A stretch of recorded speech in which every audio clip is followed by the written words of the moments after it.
Good evening, everyone, and to my fellow Nigerians, happy Independence Day. To our guests, thank you for taking time out of your busy schedule to celebrate with us today. Today marks the 62nd independence anniversary of our great nation. The theme of this event is moving towards independence of common purpose.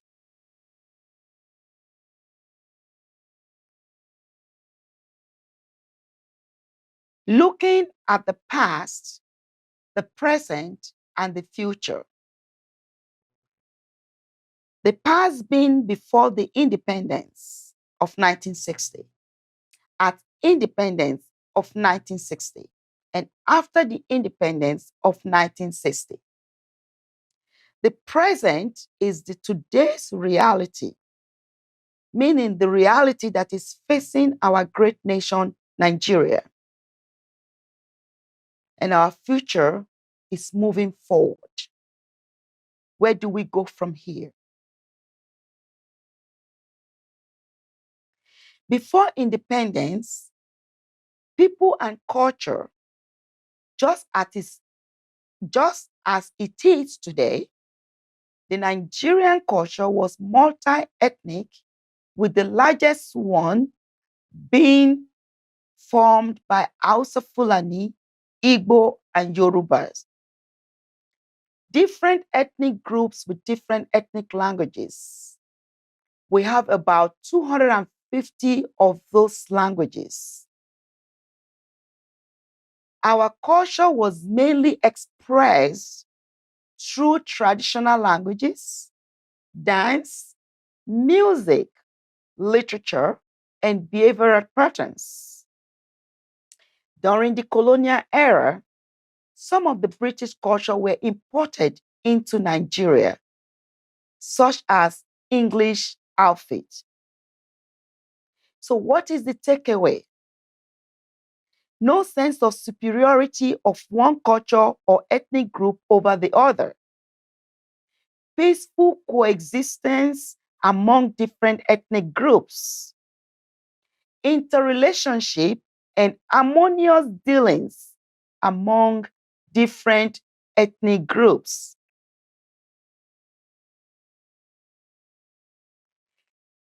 Our government. We have a centralized traditional system of government in the northern region. Head of the government being the emirs. Centralized traditional system of government in the western region. Head of the government being the obas.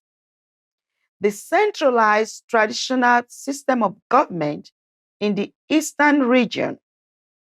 The regional administration was vested in Ohana Eze, the Council of Elders, the Ofo title holders, the family, the Ozo title holders, the age grade, the Umuada, and the Allah. During the colonial era, the British leveraged on the existing structure to entrench colonial rule. So what is the takeaway in this? There were established laws and rules, and people were being guided by them. There was an order as the laws and rules were being enforced. The different system of government were working before the advent of colonial rule.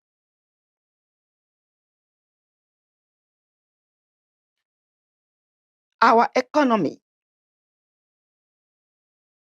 The Nigerian economy before the colonial era, particularly between 1680 and 1800, was dominated by slave trade and agriculture. The country became a British protectorate in the year 1901. During the pre-colonial period, British rule had significant influence in the West African region, to the extent that it restricted slave trade to British subjects only in 1807. Former protection and eventually colonization of Nigeria resulted not only from the desire to safeguard Britain expanding trade interests in the Nigerian hinterland, but also from an interest in forestalling former claims by other colonial powers, such as France and Germany. The Nigerian colonial economy depends on the major export crops: cocoa, palm produce, and granules. This farm produce accounted for about 70% of Nigeria's total export in colonial times.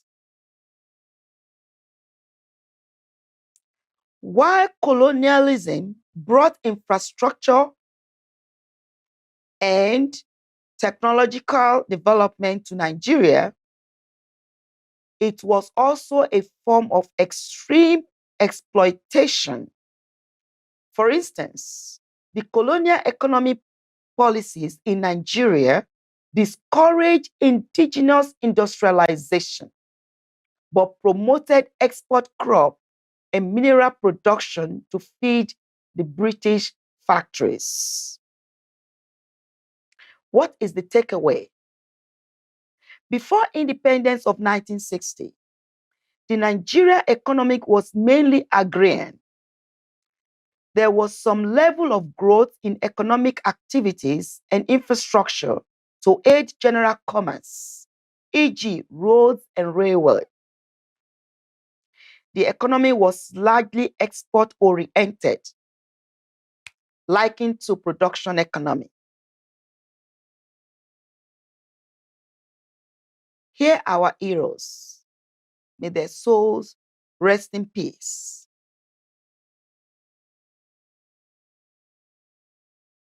At independence of 1960, our government, end of colonial rule,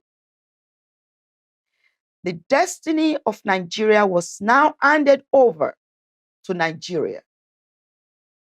Nigeria became a sovereign nation to govern herself. Our economy, as at 1960, agriculture accounted for about 62% of our total export. What is the takeaway? The Nigerian economy was export-oriented. The value of the domestic currency was boosted with increased export earnings.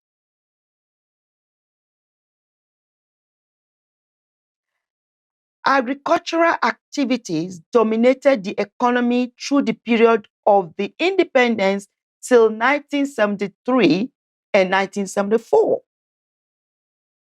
So, around this period, the agricultural sector accounted for more than 70% of the GDP and about 90% of employment.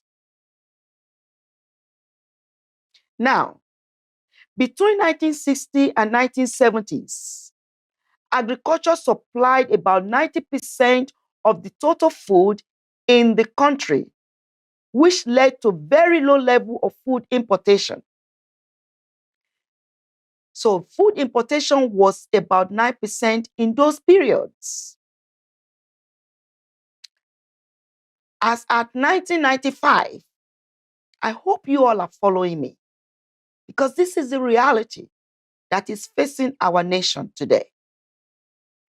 As at 1995, agriculture contributed only about 1.8% of the total export. This fell to 1.3% in 1996, and 1% in 2000. Very sad. This was largely attributed to the discovery of oil. The Nigerian economy is susceptible to shocks from the price of crude oil in the international markets. And because the economy largely relies on crude oil revenue to address macroeconomic issues, the economy is often thrown off balance anytime there is a volatility in the crude oil prices. So, what is the takeaway in this? After independence up till 1974, Nigeria was feeding herself and feeding other nations. Nigerians' currency, in terms of other currencies of the world, was strong and the value was preserved. Inflation rate was at the barest minimum. After the discovery of oil, attention was shifted from agriculture to crude oil as source of export and foreign exchange. Food production, of course, declined. This is the reality. Today's reality, the economy. As at December 2021, total non-oil import was 15.17 trillion. The equivalent in dollar is 37.93 billion. Total oil import was 6.08 trillion. Dollar equivalent 15.22 billion. Total non-oil export was 2.46 trillion, with equivalent dollar amount to be 6.16 billion.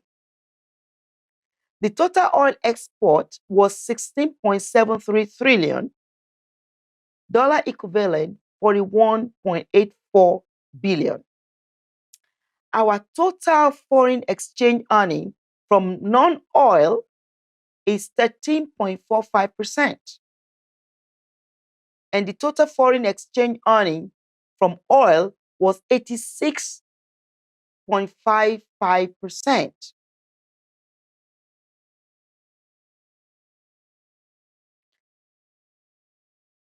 Government Index 2021 ranked Nigeria the third worst governed country.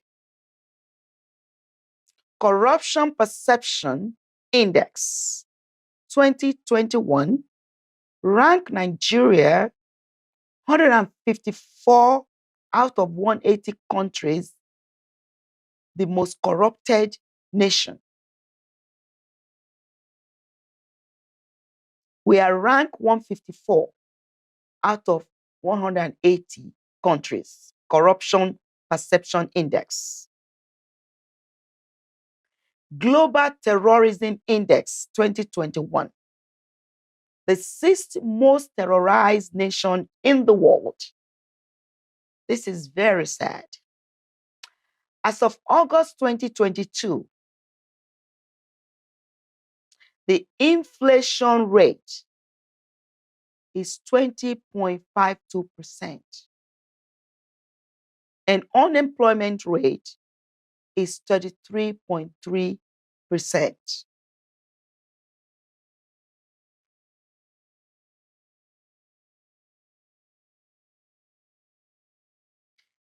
Nonetheless, Nigeria still remains the largest economy in Africa. This tells me that there is still hope, despite the reality.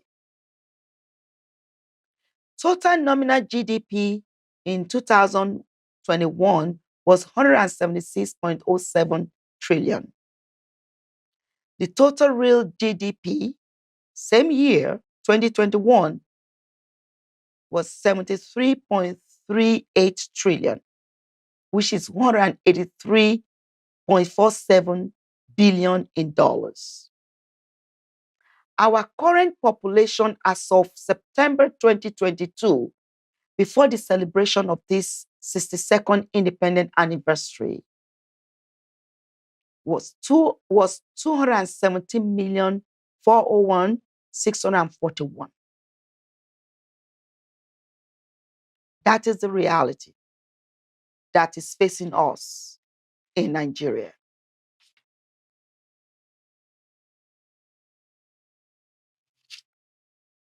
African countries with the highest gross domestic product, GDP, in 2021 were still the highest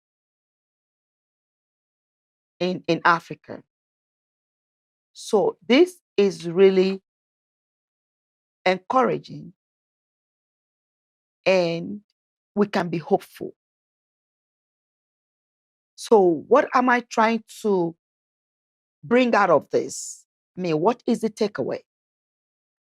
Nigeria is mostly dependent on oil and oil revenue to sustain ourselves.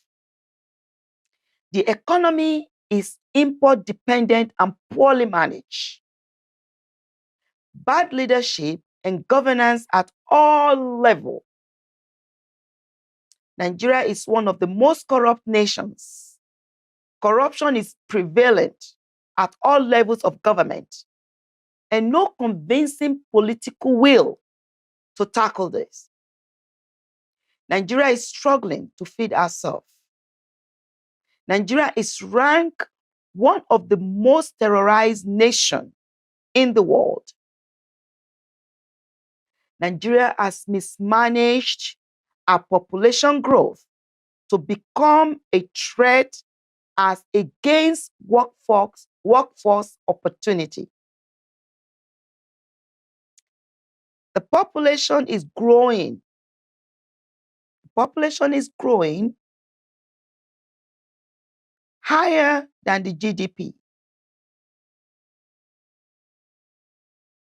thereby plunging Nigerians into poverty. As income per head keeps declining, ladies and gentlemen, now the purchasing power of Nigerians is being eroded with inflation rate. I repeat, our population is growing higher than the GDP, thereby plunging Nigerians into poverty as income per head keeps declining. Now the purchasing power of Nigerians is being eroded with inflation rate. Ladies and gentlemen, Nigeria, so moving forward, what should we do? What is required of us? Economy-wise, Nigeria should move from import-dependent to export-dependent nation. Nigeria needs to diversify our economy to reduce over-dependence on oil and oil revenue. Nigeria should promote and support domestic industries with the right economic policies in place. Nigerians should support Nigeria by consuming more of locally produced products. This will help to create more employment for Nigerians. As a Nigerian, what is required of me? What is required of you? What should Nigerians do as a people? Acknowledge the current reality and the problem faced by Nigeria. We need to determine to solve this problem as Nigerians and not as Southerners or Northerners. We need to speak with one voice through our ballot to establish the right leadership at all levels of government. It is very important that we de-emphasize tribal and regional sentiments and promote unity as one Nigeria. So what is the takeaway in this? What is the takeaway in this? We need to come together to solve Nigerian problem collectively.